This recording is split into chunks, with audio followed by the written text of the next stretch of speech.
We all know the story, right? A young family finds their dream home, and the price is just too good to be true.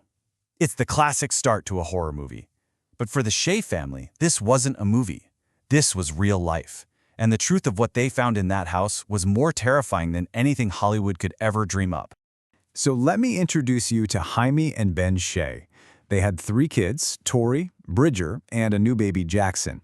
They were on the hunt for a bigger place, something with character, with a history, a place to really plant some roots. And they found it in Lamar, Arkansas, a beautiful, historic, colonial-style house.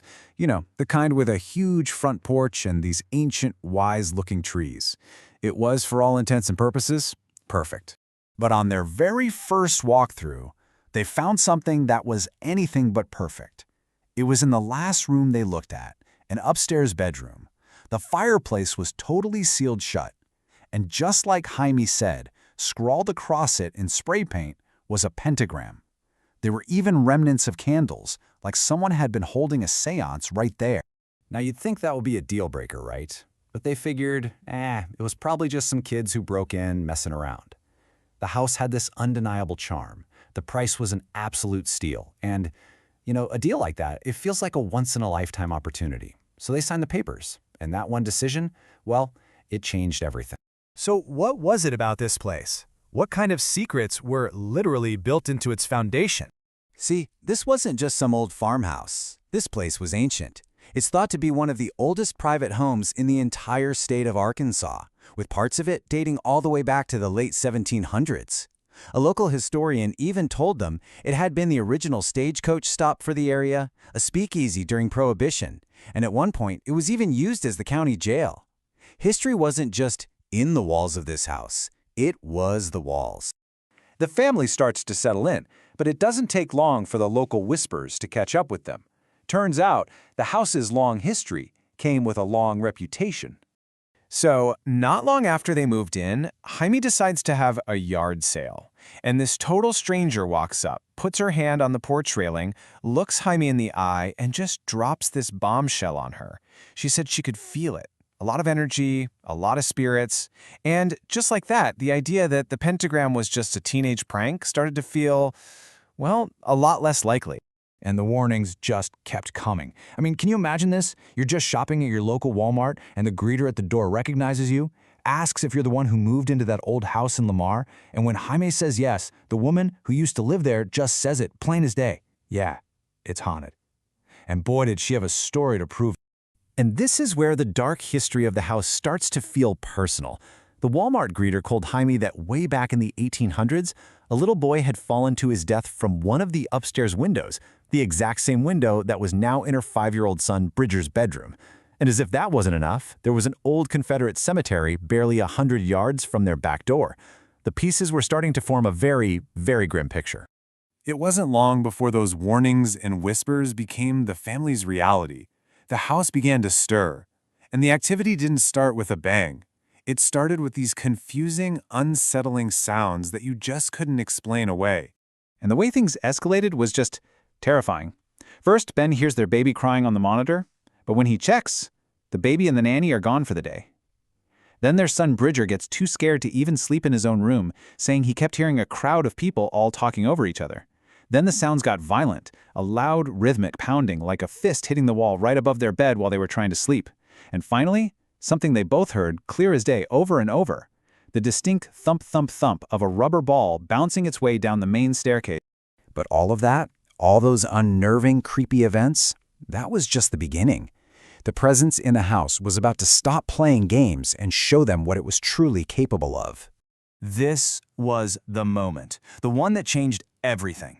One night, 5-year-old Bridger walks downstairs, but he's not really there. He's in a trance. He stares blankly at his mom, gets right up in her face, and then he starts to laugh. And as Jaime describes it, it was this deep, horrifying laugh that was absolutely not her son's. While this is happening, the family dog just bolts upstairs, barking like crazy at an empty corner of Bridger's bed. Jaime was convinced her son was possessed. The constant fear, the lack of sleep, it all started to take a devastating toll. Now, you might have seen a TV show about this that claims some phantom ran out and caused Jamie to crash her car. But the real story is honestly so much more sinister. The truth is, Jamie believes the pure exhaustion from living in that house, from being terrified day in and day out, caused her to overcorrect for a simple construction barrel on the road. The family van flipped, her daughter Tori was thrown from the vehicle and pinned underneath, and she only survived because the ground was soft from the rain. But just because an entity didn't physically push their car, it doesn't mean it wasn't involved. Because on that very same day, the day of that horrible accident, the family saw it. A dark, shadowy outline of a figure standing in an upstairs window, just watching them. They were at the end of their rope. I mean, what else could they do? Jaime reached out to a group called the Central Arkansas Society for Paranormal Research, or CASPR. They brought in psychic mediums, just hoping for some kind of answer, any kind of relief. So, during the investigation, the team uses a spirit board, and they make contact. The entity spells out a name, S-E-T-H. But then they ask the most important question you can ask a spirit. When were you alive? The planchette slowly moved to spell out one single bone-chilling word, never. Just think about that for a second. A human spirit, a ghost, was once alive. They have a history. But something that was never alive, that's not a ghost. That's something else entirely, something inhuman. And you'd think bringing in experts would help, but it did the exact opposite. It was like they had stirred the hornet's nest. Jaime said that after that spirit board session, the entire feeling of the house changed. The air turned ice cold. The presence went from just being spooky and unsettling to feeling actively malicious. In her words, it felt evil. The family had hit their absolute breaking point. The house had one last, impossible message to deliver, and it served as the final, unmistakable warning. Get out now. So get this. The family is trying to have a normal night, just playing cards and listening to a burned CD. All of a sudden, the CD player skips to track 99. But here's the thing. There was no track 99. And then, out of the speakers, this distorted voice starts playing on a loop, repeating the same desperate phrase over and over. You need to help. You need to help. You need to help. And that was it. That was the final straw. There was no more explaining it away, no more trying to live with it. That night, the Shea family grabbed whatever they could, packed it into their car, and they fled. They never, ever spent another night in that house again. Years later, Jaime explained their choice. And it wasn't about being scared off or defeated by a ghost. It was about choosing her family. They needed a sanctuary, a safe place to live and to heal, not a house that was a source of constant stress and terror. It was, plain and simple, an act of survival.